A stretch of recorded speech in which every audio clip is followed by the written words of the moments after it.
আসসালামু আলাইকুম। আজকে আমি অবস্থান করতেছি দক্ষিণ এশিয়ার সবথেকে বৃহত্তম বাণিজ্যিক মহাসড়ক।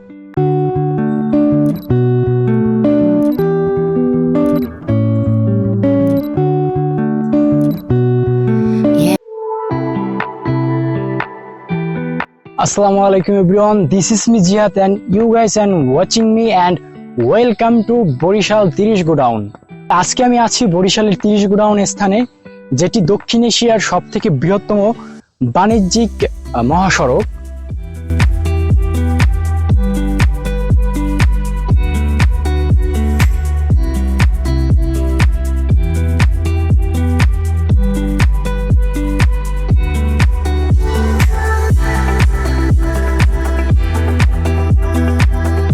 18 শতাব্দীর দিকে এখানে ব্রিটিশরা বিশাল বিশাল গোডাউন নির্মাণ করেন, যাতে এখানকার বাণিজ্যিক কার্যক্রম সচল করা যায় এবং ভালো করা যায়।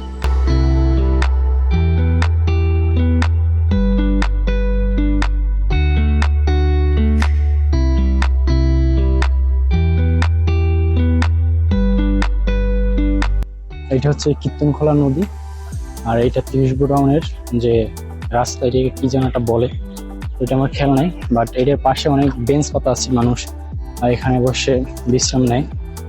এখানে বসে এইখানে নদীর পাড়ের বাতাস, মনোরম বাতাস উপভোগ করে। নদীর পাড়টা, ঢেউ মোটামুটি ভালো। বরিশালের ভিতরে সব থেকে পপুলার একটি বিনোদন জায়গা হচ্ছে এই 30 গোডাউনটি, যেখানে দৈনিক হাজার হাজার মানুষ, হাজার হাজার পর্যটক আসে।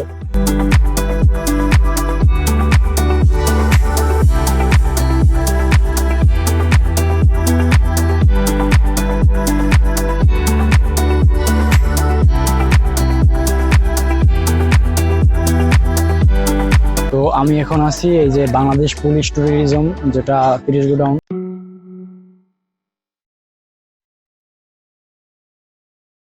তো এটার ভিতরে একটু ঢুকবো। তো এখানে কিছু পরিবেশ আপনাদের শেয়ার করবো। এটার ভিতরে যদিও আমি আগে আসছিলাম, তো যাওয়া যাবে। এই জায়গায় তো আর একবার আসছিলাম। তো দুঃখজনক ব্যাপার হচ্ছে যে এখানে আমার ঢুকতে দেয় নাই, কারণ এটা নাকি উন্মুক্ত না। যে আর একবার আসছিলাম যখন ওই যে 5 তারিখের আগে, যখন আপনার সরকার ছিল তখন আসছিলাম। তো ওই সময় ঢুকছিলাম, ওই সময় আপনার লিস্ট করতো, নোট করে রাখতো যে কয়জন দৈনিক আসে লোকজন। তো আজকে দুঃখজনক ব্যাপার হচ্ছে যে আজকে আমার ঢুকতে দেয় নাই, বলতেছে নাকি সরকার চেঞ্জ হয়েছে, এই জন্য অনেক নিয়ম কানুন চেঞ্জ হয়েছে। তো দুঃখজনক ব্যাপার হচ্ছে ওইটার ভিডিওটা আপনাদেরকে আজকে দেখাইতে পারলাম না, খুবই দুঃখিত।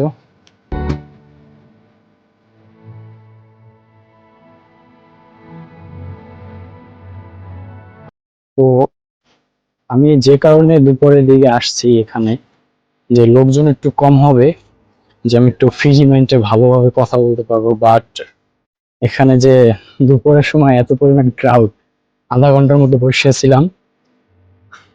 এখন এক জায়গায় বসাছিলাম বেঞ্চের উপরে, এই জায়গায় অনেকগুলো বেঞ্চ পাতা আছে, তো এক জায়গায় বসাছিলাম।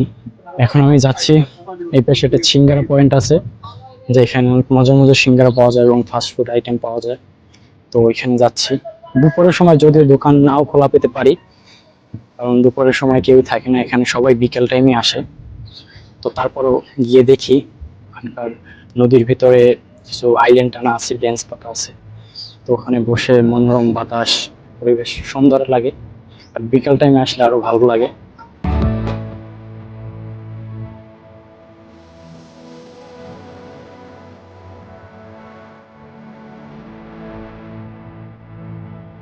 তো এই মুহূর্তে আমি এসে পৌঁছেছি মায়ের দোয়া সিঙ্গারা হাউস। তো ওইখানে মেবি সিঙ্গারা এখন পাওয়া যাবে না। এখানে এই রাস্তার পাশে অনেক বেঞ্চ পাতা থাকে, বাট ওইগুলো বিকেল টাইমে পাতে।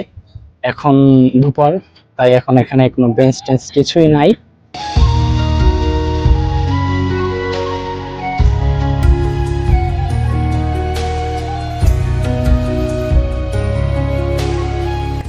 এতক্ষণে যা বুঝলাম, এই জায়গাটা আমার জন্য উপযুক্ত না, কারণ এখানে কপট প্রকৃতিরা, এটা কপট প্রকৃতিদের জন্যই মানে নিজেরা এসে এখন অসহায় লাগতেছে।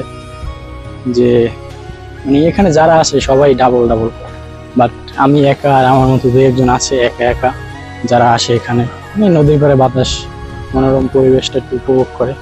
কিন্তু এখানে ম্যাক্সিমামই এখানে অধিকাংশ কি 90% 99%ই পাবেন যে কপতি, মানে এখানে কপতিরাই বেশি আসে। এখানে সিঙ্গেল মানুষ ফ্যামিলি নিয়ে যদিও অনেকে আসে, কিন্তু আসে যে এই জায়গার যে ফাং অবস্থা দেখলে মানুষ বিগড়ে যায়। মানে মানুষের ফ্যামিলি নিয়ে আসে এই জায়গায় উপভোগ করা যায় না, এমন অবস্থা বা এমন পরিবেশ তৈরি হয়।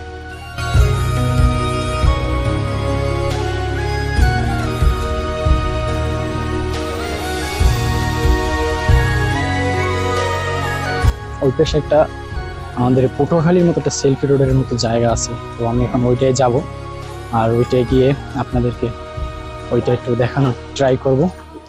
তো চলুন।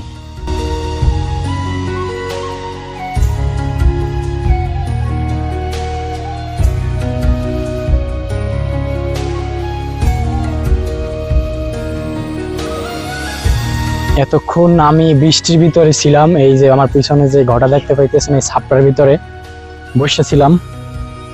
তো বৃষ্টি এখন কমছে, তো আমি এখন আছি সেলফি রোডে। তো এইটা ওই যে পটুয়াখালীর কপি করে, পটুয়াখালী যে সেলফি রোডটা আছে ওইটার কপি করে এই সেলফি রোডটা বানানো হয়েছে। এটা সুন্দর আছে, মোটামুটি ভালোই। পাশে বেঞ্চ পাতা আছে। আমার পিছনে একদম ওই যে দেখতে পাচ্ছেন এটি হচ্ছে কীর্তনখোলা নদী। তো এইটা হচ্ছে বরিশালের একমাত্র বাণিজ্যিক অঞ্চল, এটাকে বাণিজ্যিক অঞ্চল বলা যায়। আর এই নদীটা হচ্ছে, এই নদী বন্দরটা হচ্ছে কীর্তনখোলা নদী। এটাই বরিশালের যত আমদানি রপ্তানি হয় এই নদী থেকেই, স্টিমার, শিপ, জাহাজ এই নদী থেকেই যাওয়া আসা করে। আর সেলফি রোডের সৌন্দর্যটা অনেক অসাধারণ।